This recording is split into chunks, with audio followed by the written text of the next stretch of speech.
আবির auto চালাচ্ছিল। রাত 2টা বেজে গেছে। অনেক কাজ থাকার জন্য দেরি হয়ে গেছে। আবির বাড়ির দিকেই যাচ্ছিল। রাস্তায় এক সুন্দর মেয়ে দেখতে পায়। মেয়েটার নাম ছিল ঋতু। থামো থামো ভাইয়া থামো। আরে ম্যাডাম, আপনি এত রাতে এই শুনশান জঙ্গলে কি করেন? ভাইয়া আমি এই জায়গায় কাউকে চিনি না, এইখানে নতুন এসেছি। কোথায় যাবেন আপনি? এই ঠিকানায় যাব। ঠিক আছে ম্যাডাম। আবির অটো চালানোর সময় গাড়ির আয়নায় তার চোখ যায়। আয়নায় মেয়েটার আসল চেহারা দেখা যাচ্ছিল। হে আল্লাহ, এ কি বিপদে পড়লাম! এ মেয়ে তো একটা শাকচুন্নি।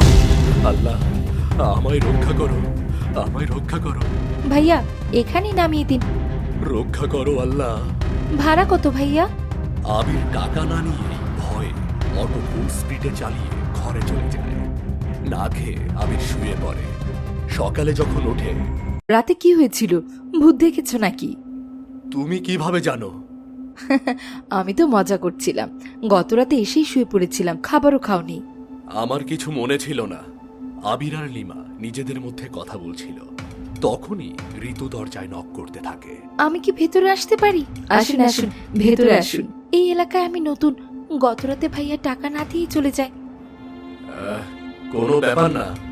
কি হয়েছে? তুমি এত ঘামছো কেন? গরম অনেক বেশি তো, মনে হয় এর জন্যই ঘামছে। হ্যাঁ হ্যাঁ হ্যাঁ। শরীর ঠিক আছে তো আপনার? তুমি ওই মেয়ের থেকে দূরে থাকো, এটা আমাদের জন্য ভালো হবে। আবির কোনো কথা না বলে কাজ করতে চলে যায়। লিমা রূপার সাথে দেখা করতে যায়। আরে আপু, আপনি এখানে? হ্যাঁ, আমি আরো ভাবলাম আপনি এখানে নতুন, একা একা জিনিসপত্র বাসায় তুলতে পারবেন না, তাই সাহায্য করার জন্য আসলাম। খুবই উপকার হবে। আপনার নামই তো জানা হলো না। আমার নাম লিমা। আর আপনার? আমার নাম ঋতু। ভাইয়া অনেক ভালো, রাতে অনেক সাহায্য করেছিল। আবির আর লিমা শুয়ে পড়ে। তখন লিমা অদ্ভুত আওয়াজ শুনতে পায়। লিমা জানালা দিয়ে বাইরে দেখতে যায় এবং শাকচুন্নিকে দেখতে পায়। শাকচুন্নি? ছাড়বো না, ছাড়বো না। ওঠো ওঠো, দেখো না বাইরে কে। শাকচুন্নি! আমি জানতাম এটাই হবে। এখন কেউ বাঁচবে না, আমরা সবাই মারা যাব। কি? তুমি আগে থেকে জানতা? হ্যাঁ। কিছু না, শুয়ে পড়ো। তারপর তারা দুজনে শুয়ে পড়ে। কোনো রকম রাত পার করে সকালে আবির গ্রামের প্রধানের সাথে কথা বলার জন্য চলে যায়। গ্রাম প্রধানের সাথে আবিরের বন্ধু রহিমও ছিল। আবির, কি হয়েছে? অনেক ভয় পেয়েছো মনে হচ্ছে। চাচা, আপনাকেই কিছু করতে হবে চাচা। কি হয়েছে আগে বলো, তারপর না হয় কিছু করা যাবে। আমাদের গ্রামে শাকচুন্নি থাকে। কাল রাতে আমি আর আমার স্ত্রী ওই শাকচুন্নিকে দেখেছি। শাকচুন্নি কিছু বলছিল নাকি? হ্যাঁ, শাকচুন্নি বলছিল রাতে যাকে দেখবে তাকে ছাড়বে না। তুমি হয়তো রাতে স্বপ্ন দেখেছ। আমাদের গ্রামে কোনো শাকচুন্নি নেই। গ্রাম প্রধান চলে যায়। আবির আর রহিম নিজেদের মধ্যে কথা বলতে থাকে। আবির, আমাদের গ্রামে একটা নতুন মেয়ে এসেছে রে, অনেক সুন্দর।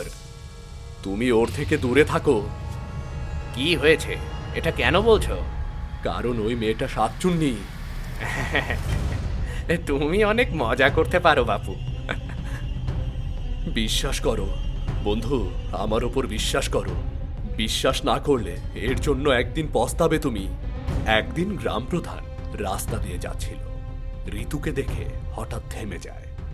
তুমি নতুন মেয়েটা, তাই না? হ্যাঁ, কিন্তু আপনি কি?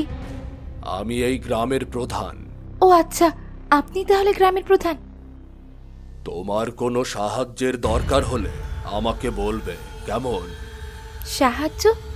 এইটা তো তার দরকার। কিছু বললে তুমি? কিছু না, আজকে রাত আমাদের বাড়ি দাওয়াত রইল। রাতের বেলা আবির আর ওর স্ত্রী শুতে যাবে। তখনই তারা অদ্ভুত অদ্ভুত আওয়াজ শুনতে পায়। তখন বাইরে আবির গ্রাম প্রধানকে দেখতে। গ্রাম প্রধান এত রাতে বাইরে কি করে? হয়তো কোনো কাজ আছে। আজকে গ্রাম প্রধান শাকচুন্নির হাত থেকে বাঁচতে পারবে না। মোটেও না। ঋতু গ্রাম প্রধানের কাছে আসে। ঋতু কেন গ্রামের প্রধানের কাছে আসতেছে? তখনই ঋতু শাকচুন্নিতে পরিণত হয়। হায় আল্লাহ, ঋতুই শাকচুন্নি। শাকচুন্নি গ্রাম প্রধানের গলা টিপে ধরে হাওয়ায় তুলে ফেলে। তোর এত বড় সাহস, তুই আমার সামনে এসেছিস? আমার ভুল হয়ে গেছে, আমার ভুল হয়ে গেছে, আমাকে মাফ করে দাও, আমাকে মাফ করে দাও। তোকে ছেড়ে দেব চিরদিনের জন্য। শাকচুন্নি গ্রাম প্রধানের রক্ত চুষে খেয়ে মেরে ফেলে। এসব দেখে আবির আর লিমা ভয় পেয়ে যায়। সকাল হলে দুজন নিজেদের মধ্যে কথা বলতে থাকে। এখন আল্লাহ আমাদের বাঁচাবে। আমরা এই জায়গা চিরদিনের জন্য ছেড়ে যাব। হ্যাঁ, এটা ঠিক বলেছ। আমি কিছু টাকা ধার নিয়ে আসি, তারপর আমরা এই জায়গাটা ছেড়ে চিরদিনের জন্য চলে যাব। আবির তারপর কাজের জন্য চলে যায়। লিমা ঘরে একা থাকে। তখন ঋতু লিমার কাছে আসে। আমার ঘরে চিনি শেষ হয়ে গেছে, একটু চিনি হবে আপু? আজ তো আমাকে মেরেই ফেলবে, আমার রক্ত চুষে খাবে। আপু, আপু, কি ভাবতেছো? না কিছু না ঋতু। কি চাই তোমার? আমার ঘরে চিনি শেষ, একটু চিনি হবে আপু? হ্যাঁ, এখন এনে দিচ্ছি। লিমা রূপাকে চিনি দিয়ে দেয়। রূপা চলে যায়। রাত গভীর হয়ে যায়। আবির অটো নিয়ে বাড়ি ফিরছিল।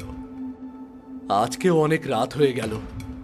আজকে শাকচুন্নির সামনে পড়লে আর আমাকে বাঁচিয়ে রাখবে না। আবির অটো ব্রেক করে। আবির ঋতুকে দেখতে। হে আল্লাহ, এটা তো শাকচুন্নি। ঋতু আজ আমার বন্ধু রহিমকেও ছাড়বে না। আমি রহিমকে বারণ করেছিলাম, ও আমার কথা শুনল না। যেভাবেই হোক ওকে আমার বাঁচাতেই হবে, বাঁচাতেই হবে ওকে। ঋতু, তুমি অনেক সুন্দর। সুন্দর? আমি? এটা বলেই ঋতু শাকচুন্নিতে পরিণত হয়। শাকচুন্নি, শাকচুন্নি। এখন কেমন লাগছে আমাকে, হ্যাঁ? রহিমকেও গ্রাম প্রধানের মতো রক্ত চুষে খেয়ে মেরে ফেলে। আবির দেখেও কিছু করতে পারে না। নিজের জীবন বাঁচাতে অটো নিয়ে পালিয়ে যায়। ওই শাকচুন্নি রহিমকে আমার সামনে মেরে ফেলল। আমি ওখানেই ছিলাম, কিন্তু কিচ্ছুটি করতে পারলাম না। কি? রহিমকে মেরে ফেলেছে? হ্যাঁ, মেরে ফেলেছে। এখন কিছু করতে হবে, নইলে শাকচুন্নি আমাদেরকেও মেরে ফেলবে। আমি আর কবিরাজকে চিনি, ও আমাদের সাহায্য করতে পারে। আবির আর লিমা সকাল হলে কবিরাজের কাছে চলে যায়। কবিরাজকে সব খুলে বলে। বাবা, আমি তো তোমার বন্ধুকে ফিরিয়ে আনতে পারবো না, তবে একটা জানও যাবে না। আর একটা কিছু করুন। এটার সমাধান হলো আমি যা বলবো তা করে রাখবে। আমি কাল তোমাদের বাড়িতে আসব। বলুন, বলুন, আমাদের কি করতে হবে? অনেকগুলো কার্ড একসাথে রাখবে, আর এই কথা কাউকে বলবে না। কবিরাজ যেভাবে বলেছিল সেইভাবেই তারা কাঠ জমিয়ে রাখে। সন্ধ্যা হতেই কবিরাজ তাদের বাড়িতে চলে আসে। কাঠের ব্যবস্থা হয়েছে কি? হ্যাঁ, হয়েছে। এত বড় সাহস আমাকে দেখেছে, আজ আমি তার রক্ত খাবো। আজ তোর শেষ দিন। বল, তোর শেষ ইচ্ছে কি? বল তুই।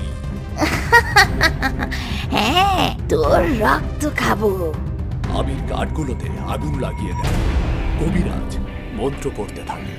যখনই শাকচুন্নি কবিরাজকে মারতে যাবে, তখনই কবিরাজ ধাক্কা দিয়ে শাকচুন্নিকে আগুনে ফেলে দেয়। শাকচুন্নি আগুনে পুড়ে মারা যায়। শাকচুন্নি মরে গেছে, আর কোনো সমস্যা নেই।